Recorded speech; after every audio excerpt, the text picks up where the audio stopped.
one of the qualities that is really encouraged to cultivate in meditation practice is calm, sense of calm, settling, tranquility.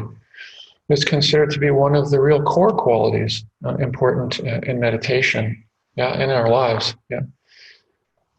And it tends to be one of the most challenging for us restless beings. A rather wired culture we live in, and it tends to be one of the most challenging. I thought it was just me, but it's challenging for many of us to settle down.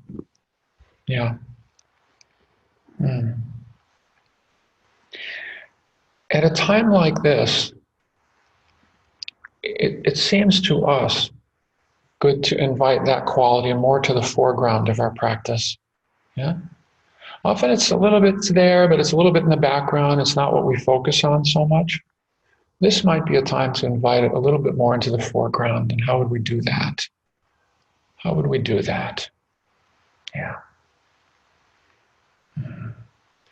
do we give ourselves permission to do that, to feel that it is an important aspect of practice, that it is important to settle the nervous system a little, to calm a little, to settle a little in our meditation practice, right?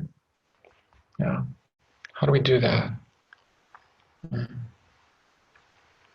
And one of the problems in really relaxing and really settling is that we're such creatures of organization, of trying, of doing, of orchestrating, of making happen, of making things happen. And we also bring that into meditation in all kinds of ways. This trying to relax, which is a paradox, trying to relax, Okay, now it's time to relax. I've done way more complicated things than that in my life, so let's go, I can do this. And I used to get very serious about trying to relax. I did it for a long time. I was really persevering with it too. I really failed at it a lot, but I kept trying to relax. Spent a lot of time with that. It was almost as if I could hold the breath still, almost like it would let go, it would submit, it would finally give up into relaxation. Now I see that. What was I thinking? How could I persist with that for so long? But it's the way we know. I must have to do something. I have to get in there more in order to settle. I must do more. It's our natural tendency. The trying to relax. The trying to relax. It's kind of like one of those. I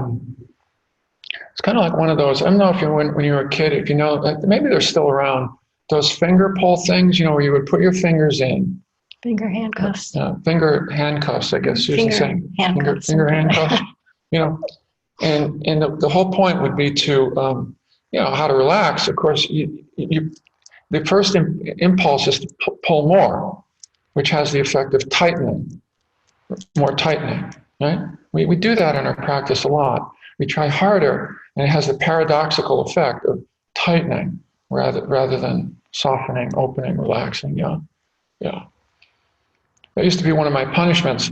My parents would put that on me because they knew I'd never be able to get out of it, And it's amazing how little you can actually do, if your fingers are stuck in there. You can't even really play a video game properly, But the paradox, I used to think it was just me.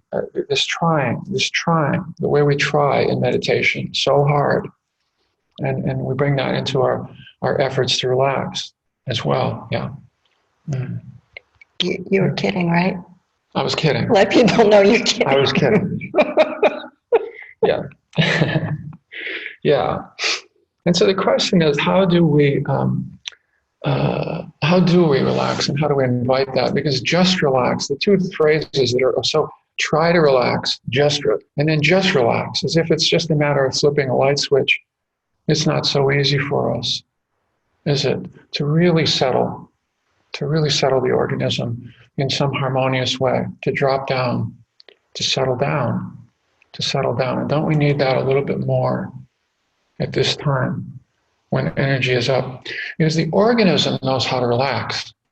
The organism knows how to relax, and the breath knows how to regulate the nervous system. We don't.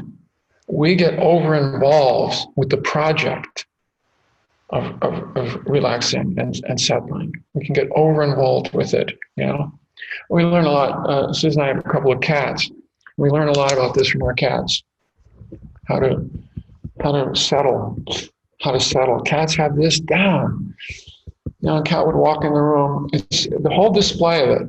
You know, the cat walks into the room, checking it out, checking out the energy, checking for just the right spot to settle. Just the right spot. Oh, that's a pretty good one. No, this is the one right here, right over here. We'll watch the cat, you know, just come up, jump up, settle, almost, not quite, one paw over the other. There. We don't know how to do that so well, do we? They do. Now, how do we learn to settle? How do we learn to step to the side? To step to the side and let the organism do its thing. Move toward homeostasis. Real deep balance. Homeostasis, the first four letters of which are home. Staying at home, homeostasis, stable home. You know, how do we settle? How do we learn to move there? By taking our hands off the wheel, which we're not so good at. We're good at steering, right?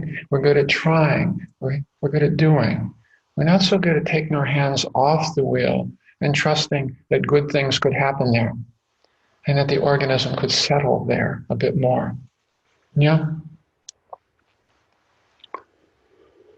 The best way to settle muddy water is to leave it alone.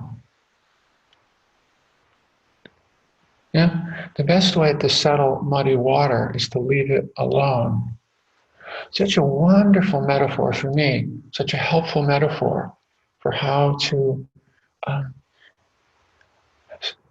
it's an invitation to write wherever I have my hands on the wheel here when it comes to settling. It's not that. It's taking the hands off the wheel, stepping to the side a little bit, stepping to the side. Stepping to the side, but not just stepping to the side in a kind of just a objective, observing way, you know, but stepping to the side like, the image I have is that works for me is of like a benevolent grandparent watching over their grandchildren playing on the other side of a room. Yeah. Now that image really works for me. Sometimes images can be helpful in evoking or bringing forward the mind state, the mental state, that we want to cultivate. Yeah. So it's a benevolent observation that is not interested in interfering, isn't even interested in participating, but is settling back and taking in a very spacious way what's going on. Yeah? And it's not trying to narrow things down and focus on just one thing, then I'll be relaxed. You know? It's more like the atmosphere. It's more like the invitation of atmosphere. You know? I think of like we haven't had much this year, but like when really heavy snow on a windless night, quiet windless night falls on the landscape. That sense of settling, like, just letting everything fall, just letting everything drop. Do you know? How do we invite that? How do we invite that in our practice? Yeah. Yeah. How do we interfere less with the relaxation that could happen if we step just a little bit to the side? Yeah? So maybe we could try this together in our meditation this morning.